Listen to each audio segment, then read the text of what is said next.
Hello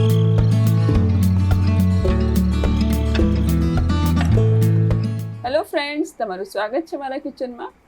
આજે તો મેં બધા સાથે હાઇડ એન્ડ સી રમી જ લીધી. શું તમે ક્યારે કોઈની સાથે રમી છે? રમત નહીં, રેસીપીની વાત કરું છું. હા, તો આ રેસીપી એકદમ સિમ્પલ છે, તો રેસીપી પૂરેપૂરી જોજો. અને જો તમને આ રેસીપી પસંદ આવે ને તો વિડીયોને લાઈક જરૂરથી કરજો, શેર પણ કરજો.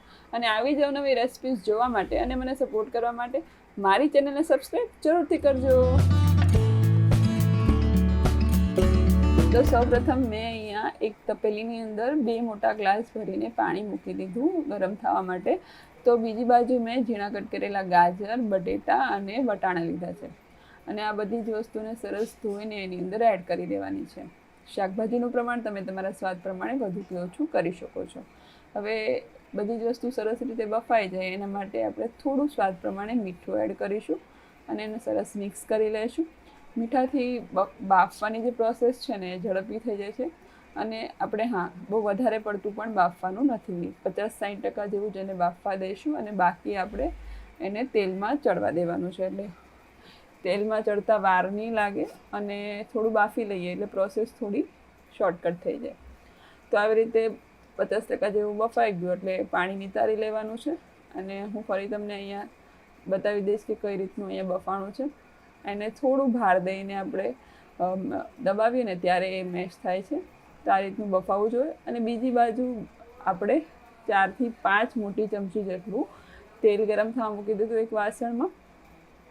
અને જ્યાં સુધી તેલ ગરમ થાય ને ત્યાં સુધીમાં હું તમને જે શાકભાજી મેં કટ કર્યા છે ને એ હું બતાવી દઈશ. તો મેં અહીંયા છે ને એક મીડિયમ સાઇઝનું ટમેટું છે એ કટ કરી લીધું છે ઝીણું, અને એક નાનું કેપ્સિકમ કટ કર્યું છે, અને થોડા તીખા મરચાં, મોળા મરચાં અને લીમડાના પાન લીધા છે. તેલ ગરમ થઈ જાય એટલે એની અંદર એક નાની ચમચી જેટલું રાઈજીરું એડ કરી દઈશું. રાઈજીરું સરસ એવું કકળી જાય એટલે એની અંદર થોડા મીઠા લીમડાના પાન અને હિંગ એડ કરીશું. ત્યારબાદ જે તીખા અને મોળા મરચાં હતા એ આપણે અહીંયા એડ કરી દેવાના છે અને એને સરસ એવા સાતળી લેવાના છે. એ સતળાઈ જાય, અડધી મિનિટ જેવું થઈ જાય ત્યારબાદ આપણે જે શાકભાજી બાફીને અને નિતારીને રાખ્યા છે એ એડ કરી દઈશું. આ બાફવાની પ્રોસેસથી એવું થશે કે વધારે પડતું તેલમાં પાકવા દેવું નહીં પડે, સમય ઓછો લાગશે. એટલા માટે મેં થોડી વાર માટે બાફવા દીધા અને ત્યારબાદ ત્યાં સુધીમાં મેં જે શાકભાજી બીજા કટ કર્યા હતા એટલી વારમાં કટ પણ થઈ ગયા. એટલે હવે આપણે અહીંયા થોડું હળદર અને સ્વાદ પ્રમાણે મીઠું એડ કરીશું. અહીંયા મીઠાનું પ્રમાણ આપણે થોડું માપસર જ રાખીશું, કારણ કે આપણે બાફવામાં પણ હલકું મીઠું એડ કર્યું હતું ને અહીંયા પણ આપણે મીઠું એડ કરીએ. ઢાંકીને 1-2 મિનિટ માટે થવા દઈશું અને ફરી 1-2 મિનિટ થઈ જાય એટલે આપણે એને મિક્સ કરી લઈશું. થોડું ચેક કરી લઈશું કે એકદમ સરસ એ બફાઈ ગયું છે કે નહીં. તો ફરીવાર એને ચલાવી લઈશું અને ઢાંકીને પાછું થવા દઈશું. તો અત્યારે આપણે થોડું કેપ્સિકમ જે કટ કરીને રાખ્યું હતું એ સાથે સાથે એડ કરી દઈએ, કારણ કે કેપ્સિકમને પાકતા નથી વાર લાગતી, શેકાતા નથી વાર લાગતી. તો જે 70-80% જેવું એનું કુકિંગ પ્રોસેસ થઈ ગઈ બધા શાકભાજીની. તો થોડી સાથે જે કેપ્સિકમ છે એ પણ આપણા પાકી જશે. અને ઢાંકીને મેં 2 મિનિટ માટે થવા દીધું હતું અને ફરી આપણે એને ચલાવી લઈશું. તો તમે જોઈ શકો છો કેવો મસ્ત કલર આવે છે શાકભાજીનો. અને ફરી આપણે 2 થી 3 મિનિટ માટે એને થવા દેવાનું છે. તો એકદમ સરસ એ પાકી જાય ત્યાં સુધી એને થવા દેશું, નહીં તો કાચો સ્વાદ આવશે. તો તમને અહીંયા એવું લાગશે કે આ વેજીટેબલ્સમાંથી હવે શું બનાવવાનું છે, ખરેખર લાગે છે ને. તો અહીંયા થોડું મીઠું મને ઓછું લાગ્યું એટલે મેં ફરી એમાં મીઠું એડ કર્યું. તો મીઠું આપણે જે વસ્તુ એડ કરવાના છે એના માપની, એટલે કે મારી પાસે જે બપોરના ભાત પડ્યા હતા મેં અહીંયા એડ કર્યા છે. તો બપોરેના ભાત હોય એની સાથે ઠંડી દાળ કોઈને ખાવાનું મન નથી થતું હતું, એટલે થોડું મેં અહીંયા ટ્વિસ્ટ લાવી દીધું કે શાકભાજી થોડા બધા ઘરમાં પડ્યા હોય ને ઝીણું કટ કરીને એને શેકીને આ રીતનો પુલાવ રેડી કરી દીધો. પણ આ માત્ર પુલાવ નહીં બને, થોડું આપણે એની અંદર ટ્વિસ્ટ લાવીશું એટલે બાળકોને છે ને જોતાં ખાવાનું મન થાય. આમ પણ જે વઘારેલા ભાત એટલે કે પુલાવ હોય, નોર્મલી આપણે જે ભાત વઘારતા હોય એની કરતાં થોડું ડિફરન્સ છે. અને જે ઝીણું કટ કરેલું ટમેટું હતું ને એ અત્યારે હું એડ કરું છું ભાતની સાથે. તમે પહેલાં પણ એડ કરી શકો, પછીથી તમને જે રીતને એનો સ્વાદ ભાવતો હોય એ રીતે. તો આવી રીતે બધી જ વસ્તુને એક સરખી આપણે મિક્સ કરી લેવાની છે. તો જે ભાત અને વેજીટેબલ્સને મેં અહીંયા સરસ મિક્સ કરી લીધા છે.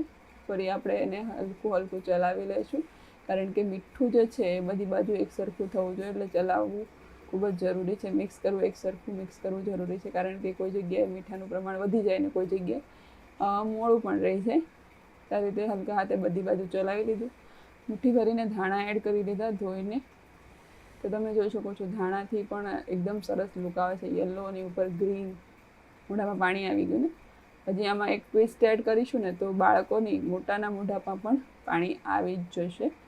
તો આ રેસીપી ઘરે તમે ટ્રાય કરજો.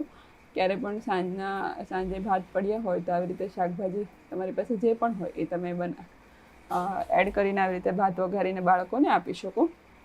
તો પ્લેટમાં ભાત લઈ લીધા અમે બધા જ પુલાવ. અને હવે તમારી પાસે કંઈ પણ ફરસાણ હોય, એટલે કે કોઈ પણ પેકેટ હોય અથવા ઘરનું પણ કંઈ પેકેટ હોય તો એ એડ કરી શકો.